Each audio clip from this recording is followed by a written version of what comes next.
Figma Motion is here, and here is everything you need to know about Figma Motion. To animate an object in Figma Motion, select the elements or objects you want to animate, switch to the Motions tab. You're going to get a timeline to start adding your animation, and this timeline is currently at 1400. You can go ahead to increase it to 2000 milliseconds or any value you want. Now that value is going to be showing here, which is 2003 milliseconds right now.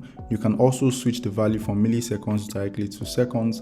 And the value right in front of this is the position of this indicator here with respect to the total or the entire time frame of the animation. And here you can also zoom in and out of this particular timeline.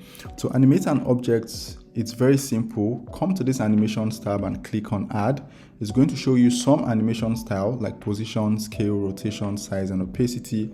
Let's start with position for now. Let's increase the distance to about 600. And for easing, we're just going to leave it as ease out. You can add the desired easing you want, maybe ease in or linear. I'm just going to leave it at ease out, and we're going to play this animation. So you can see very simple and straightforward. But let's increase the time of this animation, so we can select that here and just click on this and drag this to increase how much time we want the animation to last. So you can just increase that time. Aside from here, you can also increase this by coming to position, and the duration here is 1080 milliseconds. So the more you drag, the more of that value changes. So those are the two places you can change the time of the animation. So if we play this right here, you're going to see we have a simple animation. And the reason why it's looping is because we have this little icon that is currently set to loop. If you click on it, you can turn off the loop. It's just going to play once. You can also click on it to repeat itself just once. So these are the different values. I'm going to leave it at loop and add more animation to this. So if I zoom in, we can select the object, come here and stack on different animation. Let's say we want scale next. We want it to initially start from 20%, so we want it to be smaller. Ease out is okay. I'm going to close this, so it's just going to grow as time progresses. Now we can keep stacking this animation here. Decide to add a rotation, and then it rotates. We can increase the rotation from, let's say, 180 to 360, and this we get more rotation by the time it gets to the end of the frame. But you can get more detailed animation when you animate a particular property of the object. Let me show you what this means. First, let's remove all of these animations that we've added right here in the timeline. And then we want to now set a keyframe on the current position. So let's say we want this object to start from here. I'm going to move this indicator to the beginning of the time, and then I want it to end here at the far right of this board. What I'm going to do is to set a keyframe on the current position, and I'm going to move this to the right. But before I move this to the right, I want to specify at what time, let's say 1000 milliseconds, I want this item to come all the way to the right. Now it's going to take 1600 milliseconds to move from point A to point B. So let's play this animation. We can see. Now we can also increase this. Let's say we want it to stop at 1800, and we can change the smoothness of the animation by clicking on this icon right here. It's going to open up an easing settings, and we can choose the type we want. So I'm going to switch this to ease out, and we're going to get a smooth ease out animation. Now we can let this animation move along a curved path. In order to move this element along a curved path, I'm just going to select this, and at this point I'm going to drag it down. Now we have a curved path for the elements to move from point A to point B. Now we can make this curved path a lot smoother. Now there's a really good example in Lottie Labs homepage that shows something like this. Let's say we want to move our object from point A to B along a curved path like this. Figma has made that really simple. All you need to do is come here, select this particular node, hold down Command or Control if you're using a PC or a Mac, and then drag this. So here we can get something like this. We can even move this all the way down. Let's say we want to replicate similar paths like this. So playing this, we can see how nice this moves. Let's add a rotation to it. Move the indicator all the way to the beginning, hit a keyframe on rotation, and at the end here where we are at 1800 milliseconds, I want to move this from 0 degrees to 360 degrees. So let's see if that moves. So we can see how it moves along a curved path. Now we can also add a color animation that moves from yellow. Looking at this particular animation, we see that we have this particular color at the end. So that means we can start our animation at the end by bringing this indicator right here, then adding a keyframe at the fill, and then bringing the indicator back to the first position and change the value of the fill from this all the way to yellow. Now it's going to create another keyframe for us. You can turn this setting on by default using the toggle auto keyframing feature, which basically at every time you make a change, it adds a keyframe for you, but it already does it by default because that's how it's supposed to work. Now from this point in time, we can now move and we can see this whole animation play out. So let's just play this. So this is really nice, and this is what we are trying to achieve. Now there are other things we can do with Figma Motion. Let's move to the next section here. This is really simple. If you want to animate the handles on this clock, we just need to select these elements, group them together. I think these are all the elements right here. So hold down Command, click, select everything, group together. And then what we want to do is at the beginning, we're going to add a rotation keyframe here, right?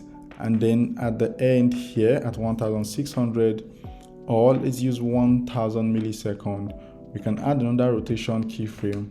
But right here, we just want to curve this a little bit right here.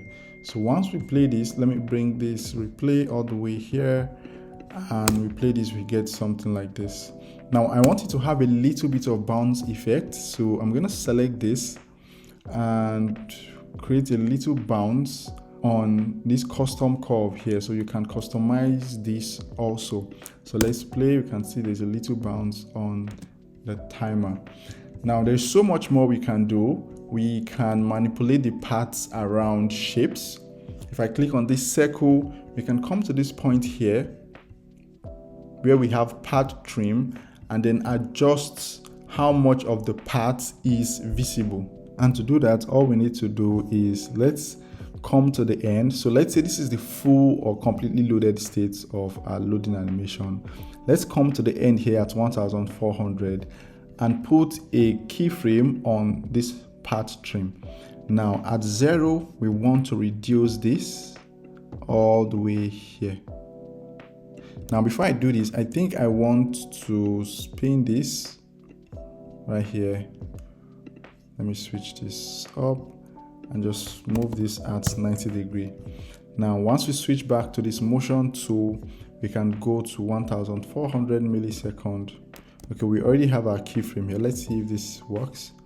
Let's remove this keyframe and set it all over again. So at 1400 milliseconds, let's close this up. I want to set a keyframe on path trim, right? And then back at 0 milliseconds, I want to come to this path trim and reduce the value all the way here. Now if we play this, we get something like this, which is really cool. You can create a loading state animation and really cool stuff with this.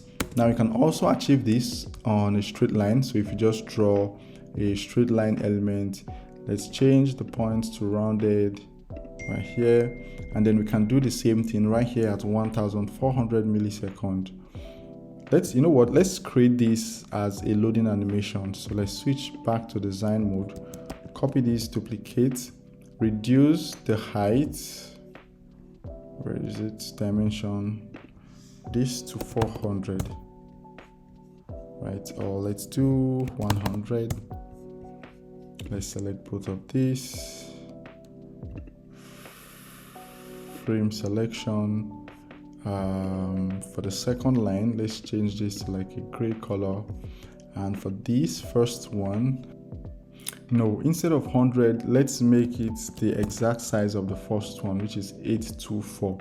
So what we are going to do is we are going to create a loading state. This should be when the loading bar or the progress bar has completed. So at the end of the animation here at 1400 milliseconds, we're going to add a keyframe at path trim. Now at the beginning of the animation right here, we're going to come to path trim and we're going to reduce this all the way to 0. So what we get when we play this looks like this. Now, so you can create really amazing stuff and animation using Figma Motion. Now, these are just the basics of how to create animation using a defined path. Now, you can do the same thing here with, let's say, a freehand drawing. It still applies. Let's say use a pen tool to draw out a path. You can come here, the same situation. You can create a timeline of 1500 right here. Move this indicator all the way to the end, put a keyframe on path trim, bring it back to the beginning, reduce this all the way down here and play with your animation. Now, you can add different settings to this, easing settings, maybe ease in, ease out, custom, Bezier, anything you want, that's fine. So these are the different things you need to know about Figma Motion. I hope this helps you get started easily. Now, one last thing that Figma has done is the fact that they recognized that there is going to be scenarios where there are animations and styles that are reusable. So if you go to a particular element or an object like this, switch up to animations and click on this animations button here, you're going to see a lot of preset animation. So if we want, for example, a slam animation, this logo just drops in from the top. You can see it already added position, scale, opacity, all those really amazing stuff, and you're going to get this really cool bounce animation. Now you can change this or add to it. Let's say in addition to a bounce animation, you want a glide animation. So you're bouncing, you're gliding. You can add this to multiple elements and enjoy Figma Motion in different variations. And I'm very sure you can also create your own preset style animation and use them whenever you want. One thing I can't wait to try out is when Figma can add the export to GIF or video option. It's going to really be a game changer so that we can also have different formats of these motion graphics. This video, I hope you were able to learn a thing about motion design in Figma, and I hope you can put all of this to practice. Please, if you find this video helpful, do not forget to like, subscribe, and turn on the notification bell, as we're going to be doing really great stuff in the future. I'm going to see you guys in my next video. Bye for now.